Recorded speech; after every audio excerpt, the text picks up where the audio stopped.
రాజన్న సిరిసిల్ల జిల్లా వేములవాడ పట్టణం urban rural మండల వ్యాప్తంగా ఉదయం నుంచి ఓటర్లు తమ అమూల్యమైన ఓటు హక్కును వినియోగించుకునేందుకు క్యూ లైన్ లో బారులు తీరారు. అధికారులు ఓటర్లకు ఎలాంటి ఇబ్బందులు తలెత్తకుండా తగిన జాగ్రత్తలు తీసుకున్నారు. వృద్ధులకు, వికలాంగులకు వీల్ చైర్లు ఏర్పాటు చేశారు. ఓటర్లకు తాగునీటితో పాటు వైద్య సదుపాయం ఏర్పాటు చేశారు. పోలీసు అధికారులు పటిష్టమైన బందోబస్తును ఏర్పాటు చేశారు. వేములవాడ మున్సిపల్ విలీన గ్రామం శాతరాజుపల్లిలోని పోలింగ్ బూత్ 152లో పోలింగ్ నిలిచిపోయింది. ఈవీఎం మొరాయించడంతో నిలిచిపోయినట్లు సమాచారం. వేములవాడ మున్సిపల్ పరిధిలోని శాతరాజుపల్లిలో ఓటు హక్కు వినియోగించుకున్నారు. బీఆర్ఎస్ సీనియర్ నాయకులు ఏనుగు మనోహర్ రెడ్డి పార్లమెంట్ ఎన్నికల్లో ప్రతి ఒక్కరూ తమ ఓటు హక్కును వినియోగించుకోవాలని వేములవాడ డీఎస్పీ నాగేంద్రచారి అన్నారు. 5 సంవత్సరాలకు ఒకసారి వచ్చే పార్లమెంట్ ఎన్నికల్లో ప్రతి ఒక్కరూ ఓటు హక్కును స్వచ్ఛందంగా వినియోగించుకోవాలని ఆయన పిలుపునిచ్చారు. జిల్లాలో ఉదయం 7 గంటల నుంచి 9 గంటల వరకు పోలింగ్ శాతం వేములవాడ అసెంబ్లీ నియోజకవర్గంలో 12.1% పోలింగ్ శాతం కాగా ఉదయం 9 గంటల నుంచి 11 గంటల పోలింగ్ శాతం నియోజకవర్గంలో 30.17% పోలింగ్ శాతంగా నమోదైంది. 11 గంటల నుంచి మధ్యాహ్నం 1 గంట వరకు పోలింగ్ శాతం 50.11%గా నమోదైంది. 1 గంట నుంచి మధ్యాహ్నం 3 గంటల వరకు పోలింగ్ శాతం వేములవాడ అసెంబ్లీ నియోజకవర్గంలో 62.45%గా నమోదైంది.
लाइन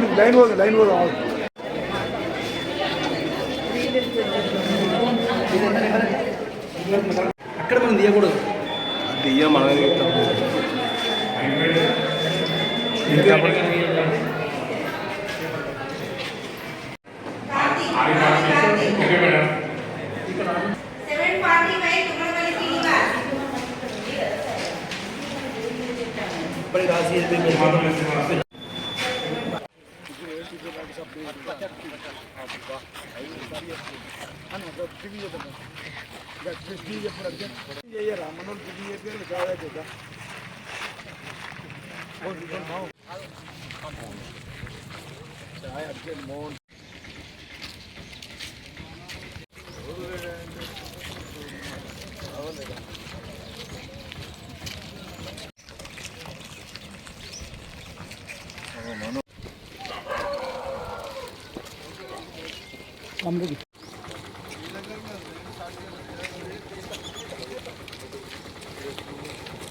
సార్ ఒక్క నిమిషం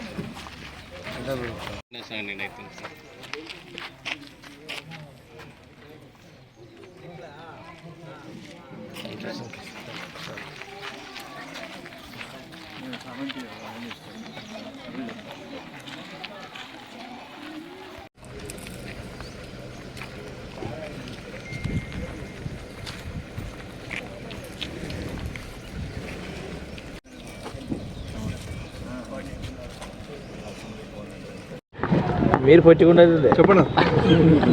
సార్వత్రిక ఎన్నికలు ఈసారి అయితే దేశ పరిస్థితులకు సంబంధించిన విషయాలు కనిపిస్తూ ఉన్నాయి మనకు. మరి కేంద్రంలో నరేంద్ర మోడీ గారి నాయకత్వం అధికారంలోకి రావడానికి, బండి సంజయ్ గారిని రెండవసారి గెలిపించడానికి, మూడోసారి ప్రధానమంత్రి చేయడానికి దాదాపు సంసిద్ధులే ఉన్నారు. ఎక్కడ కూడా అనుమానం లేదు. అంటే దాదాపు ఒక 75 సంవత్సరాల తర్వాత ఒక జాతీయవాదం, ఒక దేశభక్తియుతంగా మనకు కనిపిస్తూ ఉంది. వాతావరణం ఏ రకంగా ఉందనేది నిజంగా కూడా గతంలో భారతీయ జనతా పార్టీ చెప్పిన విషయాలన్నీ కూడా మేనిఫెస్టోలో ఏవైతే దాదాపు చాలా కాలంగా పెండింగ్లో విషయాలు ఏవైతే ఉన్నాయో అవన్నీ కూడా టోటల్గా 370 ఆర్టికల్ కావచ్చు, మిగతా విషయాలు కావచ్చు, అవన్నీ నెరవేర్చడం జరిగింది. కనుక ప్రజలు సన్నద్ధంగా ఉన్నారు. ఈ కరీంనగర్ పార్లమెంట్లో కూడా మాకు ఎక్కడ కూడా అనుమానం లేదు. బండి సంజయ్ గారు రెండోసారి దాదాపు 2 లక్షల మెజార్టీని గెలిచిన విశ్వాసాన్ని కూడా వ్యక్తం చేస్తూ ఉన్నాం. కుటుంబ సభ్యులతో జరిగించి ఇప్పుడు ఓటు వేయడం జరిగింది. కనుక మిగిలిన ప్రజలందరూ కూడా దాదాపు 80% తగ్గకుండా ఓటు కూడా కోరుతా ఉన్నాం. నా ఓటు హక్కును ఉపయోగించుకోవడం చాలా ఆనందంగా ఉన్నది.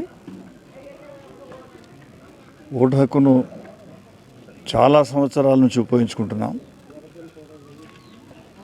ఇప్పుడు అమృతోత్సవ దినంలో ఆ దినాలని మనం జరుపుకుంటున్నాం. కానీ ఇంకా దేశ పరిస్థితి అంత ఆశాజనకంగా లేదు. దీనికి యువత ప్రపంచంలోనే ఈనాడు మన జనాభా అతిపెద్ద జనాభా కలిగినటువంటి దేశం మనం. ఈ దేశంలో పెద్ద సంఖ్యలో ఉన్నటువంటి యువత, ఈ యువతకు దిశా నిర్దేశనం చేయకపోతే మనం ఎప్పుడు అనుకుంటాం యువత ఉండడం అనేది డెమోగ్రఫిక్ డివిడెంట్ అని అనుకుంటాం మనం. కానీ ఆ యువతకు సరి అయినటువంటి పని కల్పించకపోతే, సరి అయినటువంటి దిశ కల్పించకపోతే ఇట్ ఈస్ డెమోగ్రఫిక్ డిజాస్టర్ అవుతుంది. ఇంకా ప్రభుత్వాలు ఆలోచించడం లేదు. ఆలోచించాల్సినటువంటి అవసరం ఉందని ఈ సందర్భంగా ఆలోచించుకోవడం, అందరినీ ఆలోచింపజేయం, మీ అందరికీ కూడా చెప్పడం అనేది మా ధర్మం కాబట్టి చెప్తాం.